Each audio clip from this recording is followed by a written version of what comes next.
And we're coming to you live for the Built Ford Tough Studio. Boomer Esiason, Greg Giannotti. It's Boomer and Gio on the Fan. Simulcast across the country on CBS Sports Network and wherever you are in the free Odyssey app.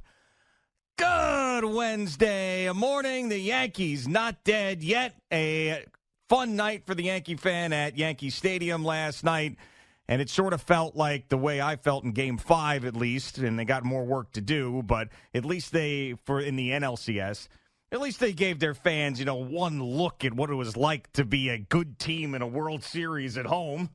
Even if they lose tonight, it's going to be a huge disappointment in the series, and losing in 5 to the Dodgers is not good, but you wanted to see the Yankees show up in one of these games, for God's sakes, and they did it with guys from the bottom of the lineup.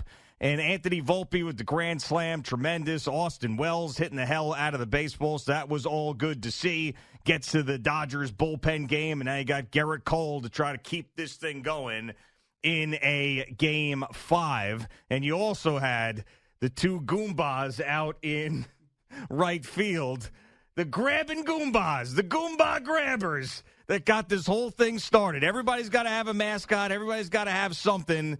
And the 2024 New York Yankees now have the Goomba Grabbers and the main guy, Austin Capabianco, who I think was the catalyst for this win last night. Good morning, Boomer. How are you? Yeah, good morning, G. When I saw Austin do what he did to Mookie Betts, I thought initially, I said, is that Sean Marash? That's who I thought it was. Yeah. And I could not believe, first and foremost, it's hilarious. You can look at it any which way you want. I was just happy that Mookie Betts didn't get hurt. Yeah, of course. That would have been a problem. That's the most important thing. And then Mookie, after the game, basically just said, it doesn't matter. We lost. He's fine. I'm fine. I didn't get hurt. It's all good. Mookie was swearing back at Austin and his buddies. I mean, it's ridiculous. I mean, this is where social media, in my eyes, is either like spot on or just absolutely tears into somebody. Mm-hmm. And every anti-Yankee fan out there that is on social media just ripped Austin a new one. I mean, and rightfully so. I mean, he looked ridiculous. And you couldn't have got, like you said, Goomba, whatever that is. But it's whatever the stereotypical Yankee fan is, that's that guy. Oh, yeah. There he is. And he doesn't even have a Yankee hat on, but he's got a road jersey on that he probably got from somebody.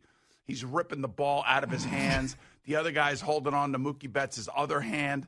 I mean, it's asinine. But, it is what it is, and the Yankees ended up winning. Like if you asked AI, make me the Goomba Yankee fan, they would pop that Austin Capabianco right out.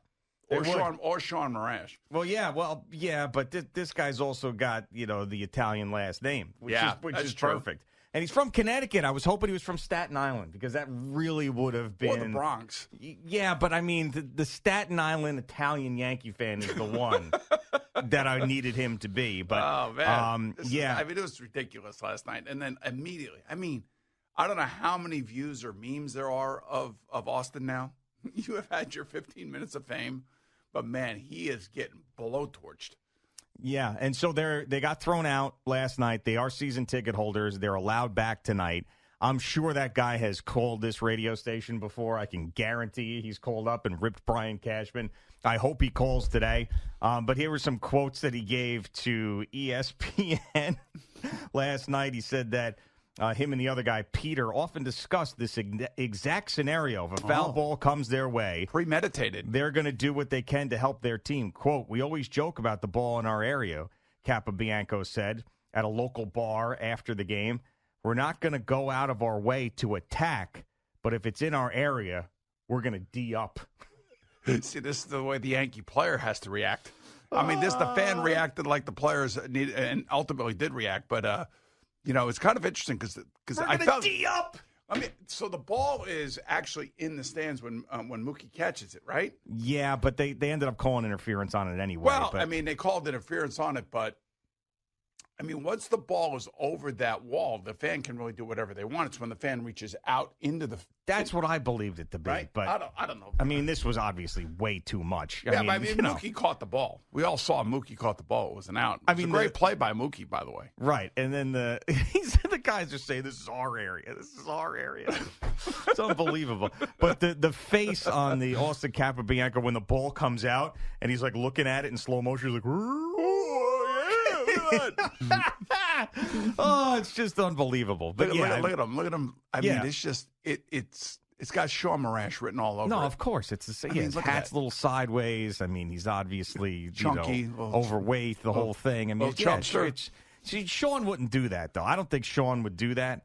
But I mean, you get these. You get an intense Yankee fan with some alcohol in him. His team's down 3-0. He's been in those seats the entire year. And his team is down 2-0 at the moment. Exactly. I mean, so they did it. Now, as Freddie Freeman goes yard again. Right. Now, there is no doubt about it. So I heard in the first segment this morning, Al and Jerry talking about this, and Jerry just absolutely hates the idea of these guys getting any attention. But I agree with Al that if the Yankees somehow pull off this miracle and win this World Series, that those guys will be on a parade float. There is no doubt those guys will be celebrated like you would not believe. And Jerry can say, these morons, and who cares? They should be thrown out. If the Yankees pull off a miracle and win this World Series, those guys, they might be in Monument Park. I have to say to you that, because it'll be something that nobody's ever done. But here's the thing that I'm looking at this guy, and I'm just saying to myself, man, I don't know if Yankee fans were cringing over it or they were happy to see it. Well, I think it depends on who you are, what age you are. It's the same thing as everything else, like how you perceive these things. I mean, that's something that, like, I'll admit, maybe if I was 22 years old, I don't think I've been that aggressive. I might have said something or tried to, like, hit the glove or something. Like, I would have maybe at 22. This guy's 38. He's pushing 40. It seems like a little bit too much of an adult to be pulling off something like that. But for me, it was pure entertainment. That's what I'm saying. Like, for me, it actually... You grow up in this area. You pay attention to people around here. You watch Yankee games. You know Yankee fans. You watch that. It's hilarious. Yeah. I don't know how you can see it any other way. It's hilarious. I immediately, obviously, opened up X. Yeah. And just the flood of stuff coming in. I mean, that was worth the price of admission, if you ask me. I was like distracted from the game just reading all the X. Oh, no, of course, I know. It was hilarious. I mean, it was, yeah. I mean, I hate the fact that it happened like that, and I'm just glad that Mookie Betts didn't get hurt. But I just sat there and said, I can't believe this guy just did this. I mean, it wasn't like he tried to hit the glove or anything. I mean, he was grabbing the glove and trying to pry that ball out of it. And he got it out? He got it out? Oh, my God. Yeah. Was he thinking that maybe, just maybe, that, Glaber would have retained, would have been able to go back at that or not? No, I mean, I think he's like, the way that they're thinking is if he comes over the stands. Yeah, like this is my spot. I just pointing to the top. Yelling at Mookie Betts. Yeah, I mean, they think they have an effect on the game. And if he actually was like way over into the stands and they knocked it out, then yeah, it's not fan interference because he's in the stands. But I think the way they looked at it was it was still in the field of play in their eyes. It was very close. It was very close. It's hilarious. The more you watch it, I know there are people out there that don't find this to be funny. I find it to be hilarious. No, I mean it is just because of where the we stereotypical are, yes. Yankee fan. Like, it just, and we know that person. And those are our people, by the way. So I mean, those are the people who listen to this radio station. Those people that call this radio station. These are the people that, Austin Capabiancos, there's going to be, 1,000 of them at Boomer and Geo Live cheering for us. Like, those are our people. Whether we like it or not, those are our people. So, for all the Yankee fans that work here that we know, let's put Sean Morash in there, Chris McMonagle in there. McGonigal. Let's put Keith McPherson in there, who's the biggest cheerleader of all time. Yeah. BT.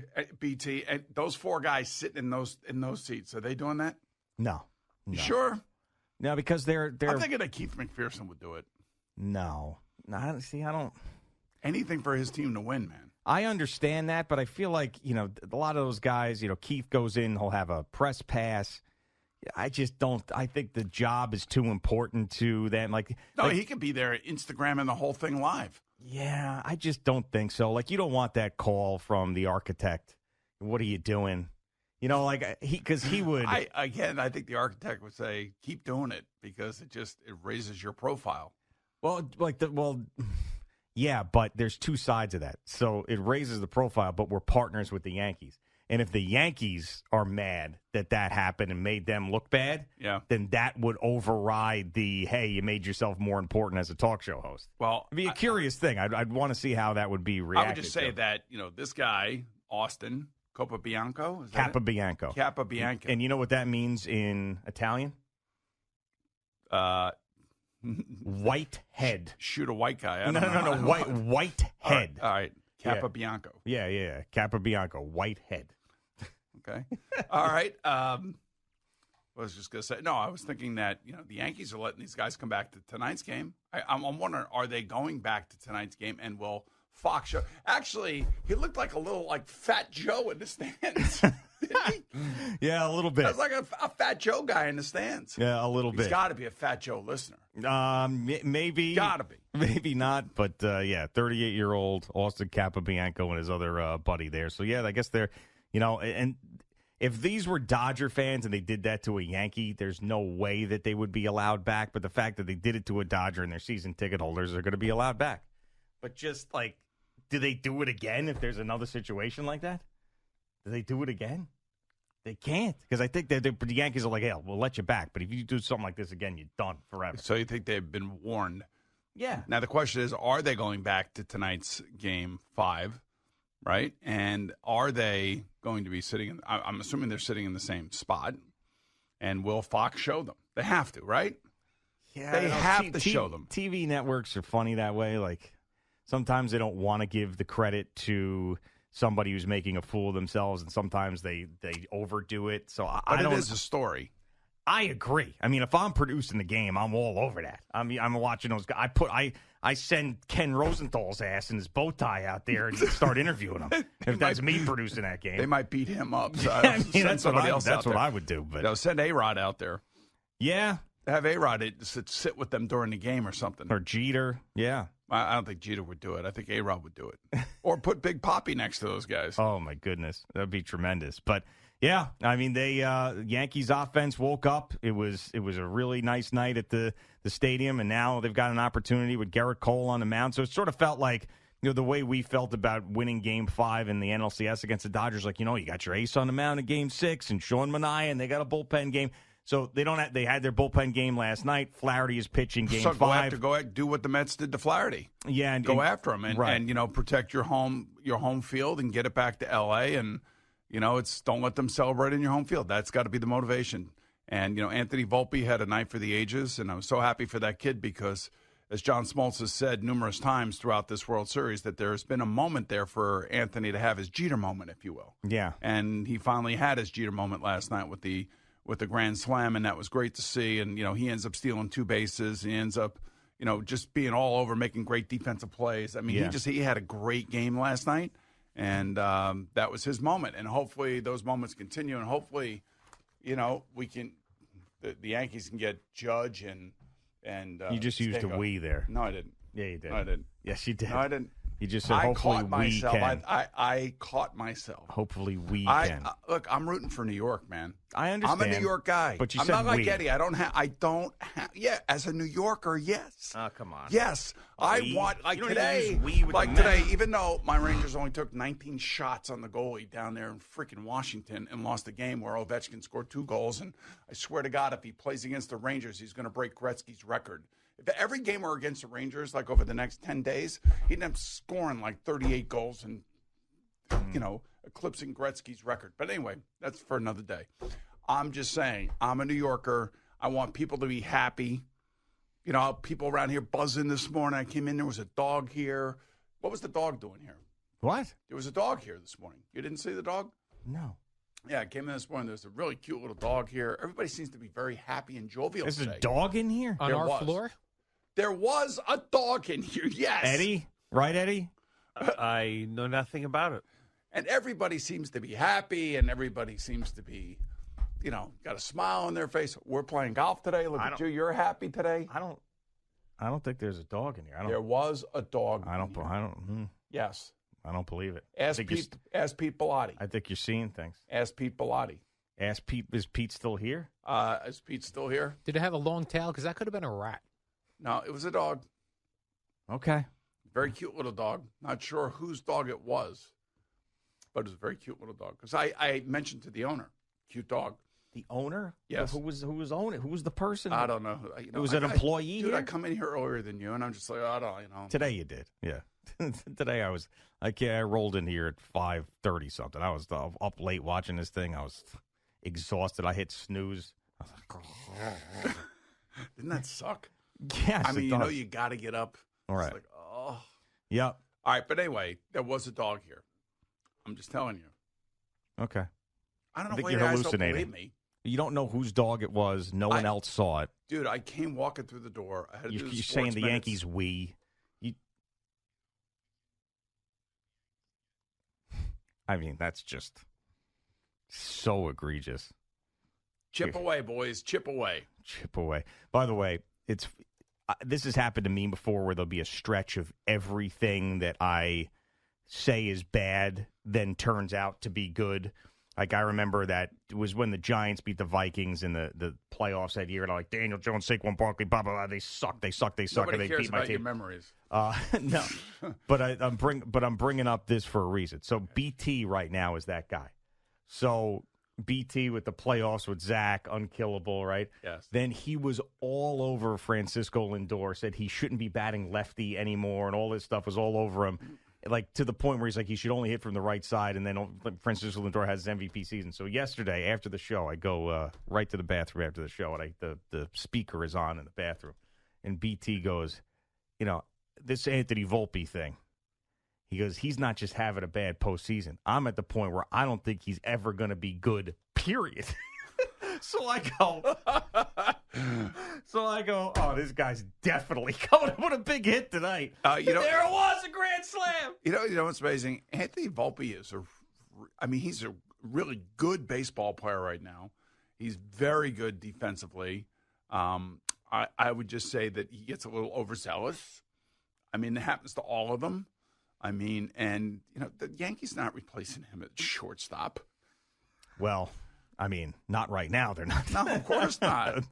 No Not going way. to do that in the offseason either. He's making very little money, and he's given a performance that is so much more than what his salary is. I mean, like, you got if you're going to give Juan Soto $500 million, and you're going to give Stanton $300 million, and Garrett Cole $300 million, and Judge $300 million, you got to have guys like Anthony Volpe on your team that are in their initial contracts making no money. All right, Yankees continue I can't believe that. The World Series. They prolong this, and there's a game tonight. Garrett Cole on the mound with a big win last night at the stadium. It's Boomer and Gio on the Fan and CBS Sports Network.